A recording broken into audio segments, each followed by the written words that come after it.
In front of me is Blackview Tab 6, and today I would like to show you how you can remove Google search bar from home screen.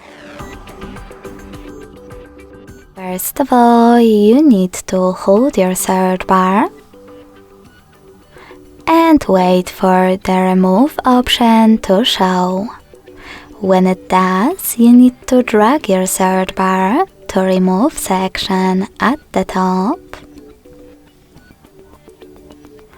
and then when it turns gray, let go.